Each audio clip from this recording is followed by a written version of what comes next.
সওয়ালে ভুল হয়েছিল, আদালতে মানলেন সলিসিটর জেনারেল তুষার মেহতা। মেহতা বলেন তিনি বলতে চেয়েছিলেন ওয়াকফ সম্পত্তি ধর্মীয় কাজ ছাড়াও ধর্ম নিরপেক্ষ কাজেও ব্যবহার হতে পারে বলে জানান তিনি।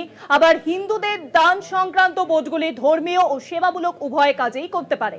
আইনে স্থগিতাদেশ চাইলে কেন তা আদালতকে বোঝাতে হবে, মন্তব্য প্রধান বিচারপতির।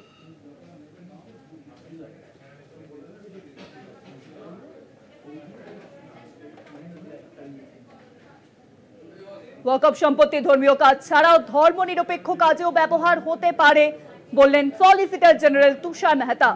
আর এই বিষয়ে বিস্তারিত আলোচনা করব। নিউজরুমে এখন সঙ্গে রয়েছেন আমাদের পলিটিক্যাল এডিটর আশিস চট্টোপাধ্যায়। আশিস দা, সলিসিটর জেনারেল তুষার মেহতা ঠিক কি বললেন?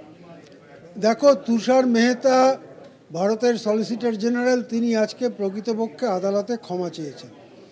তিনি বলেছেন গতকাল আমি যা বলেছিলাম তা সম্পূর্ণ ভুল। গতকাল তিনি কি বলেছিলেন? গতকাল তিনি বলেছিলেন ওয়াকফ একটি ধর্মনিরপেক্ষ সংস্থা।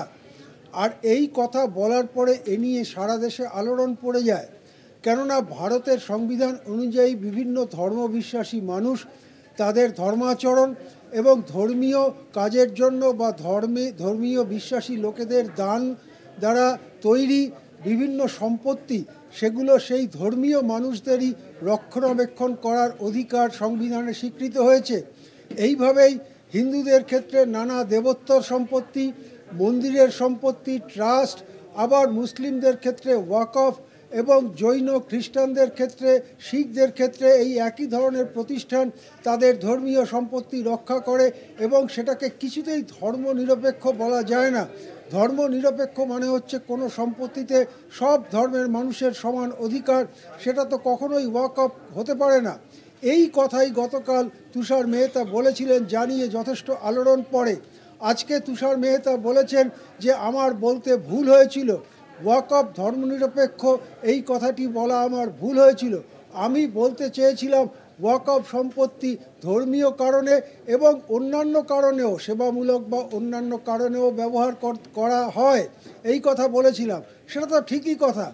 বিভিন্ন ধর্মীয় যে ট্রাস্ট বা বোর্ড, তাদের অধীনে যে সম্পত্তি থাকে সবই তো মন্দির, মসজিদ, গির্জা দিয়ে ভরে রাখা হয় না। স্কুল চলে, হাসপাতাল চলে। এই কলকাতা শহরেও তো কত হাসপাতাল আছে, কোনোটা খ্রিস্টানরা চালান, কোনোটা মুসলিমরা চালান, কোনোটা হিন্দুরা চালান, এরকমও তো রয়েছে, বা কোনো সম্প্রদায় চালান। সুতরাং সেই কথা প্রত্যাহার করে নেন তুষার মেহতা। তিনি বলেন হিন্দুদের দান করা সম্পত্তিও ধর্মীয় কারণে এবং ধর্মনিরপেক্ষ কারণে সেবামূলক কাজেও ব্যবহার করা হয়। সুতরাং বলা যেতে পারে আজকে আদালতে, সুপ্রিম কোর্টে যে মামলা চলছে নতুন ওয়াকফ আইন সংশোধনী আইন 2025 নিয়ে, সেখানে কেন্দ্র একটা বড়সড় ধাক্কা খেলো। কালকে যা বলেছিল তার থেকে সরে আসতে হলো। এদিকে কপিল সিব্বলরা, অর্থাৎ যারা মামলাকারী, যারা এই আইনটা চান না, তাদের পক্ষ থেকে স্থগিতাদেশ চাওয়া হয়েছিল।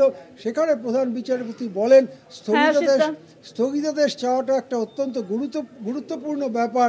সেটা কেন চাওয়া হচ্ছে তা আদালতকে কনভিন্স করতে হবে। অনেক ধন্যবাদ আশিস দা।